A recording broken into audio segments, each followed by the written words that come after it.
take off the old thumb throttle and make a new throttle with the old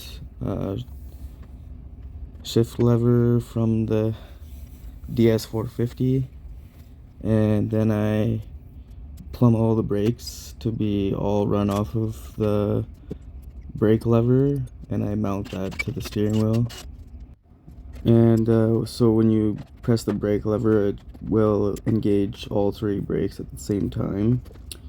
And also, if you keep watching till the end, there's some footage of me giving the new throttle and the brake lever a try. It seems to have worked really well. So.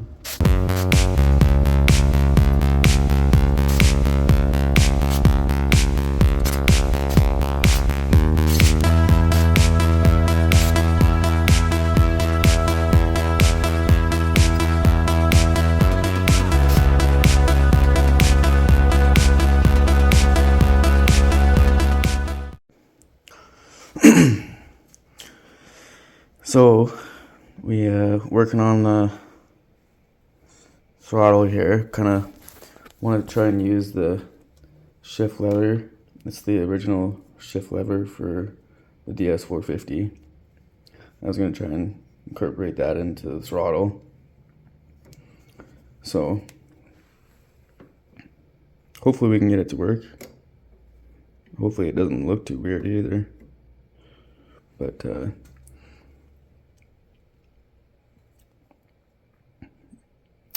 I mounted this all in here, and like, it serves a good purpose to be able to make the throttle tension more adjustable, but this piece here was aluminum, and as you can see, even just after testing it a few times, this piece is kind of starting to bend already. So I'm just gonna make the same thing out of a little piece of steel. But the only thing is yeah, this has a ton of adjustment for this throttle cable for the tension, but I think it looks terrible. So I don't know. I might just put it together the way it is, make it functional, and then try it out, and then maybe try and figure out something else that'll work for this, because it just looks terrible. But we'll see.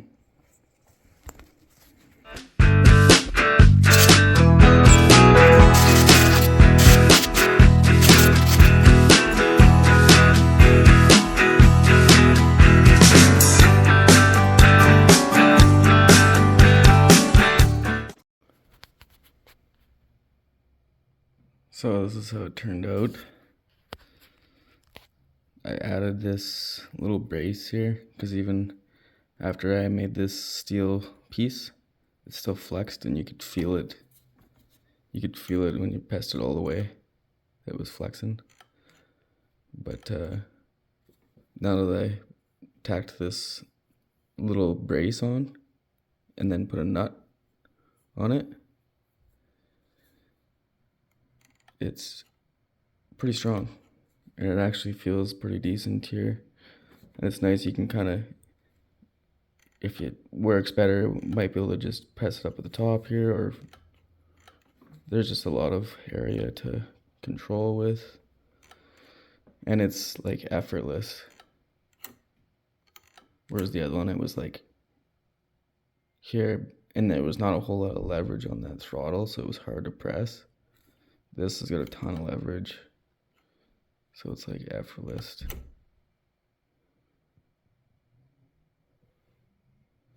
But I guess we'll have to try it out. Feels good.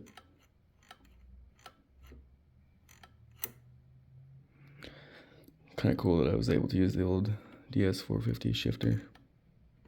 It was the one that was normally on this engine, but had to use a different one because this one, the way that this bent, made it really hard to shift. So I put a different one on, and so I was able to use this here. Looks cool. And then I think I'm gonna put the front brakes up here. I just gotta figure out how to plumb it.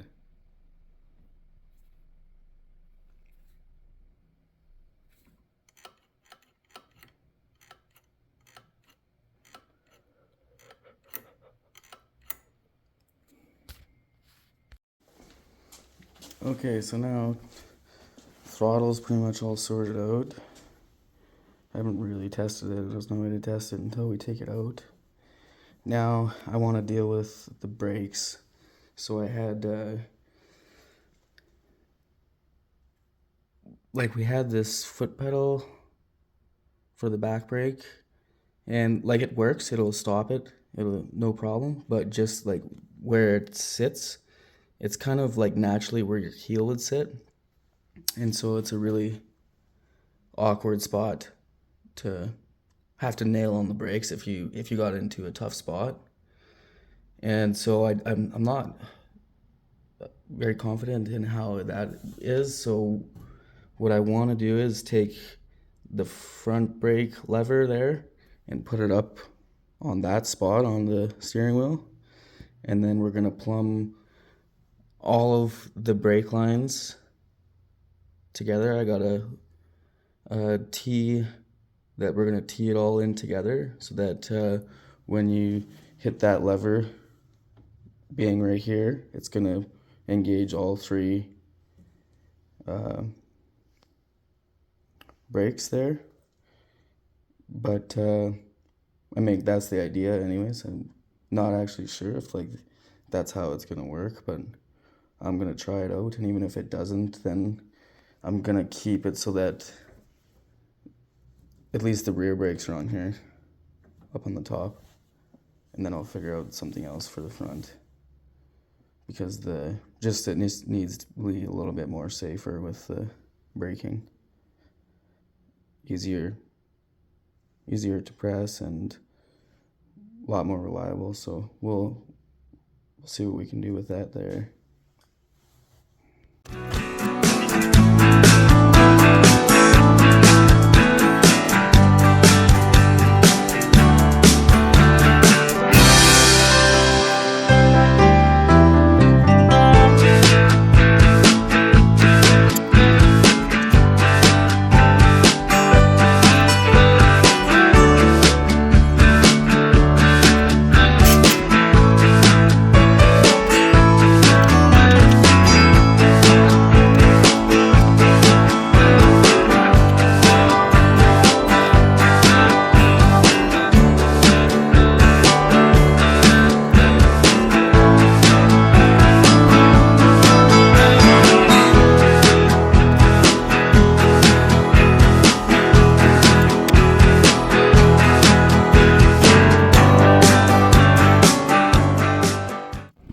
So doing this brake bleed of the system here, and it was a battle. I fought with this thing for quite a while to get the brakes bled, but eventually got it bled, and works good, although I feel like it is spongy at times because the brake lever is on its side, but it still works.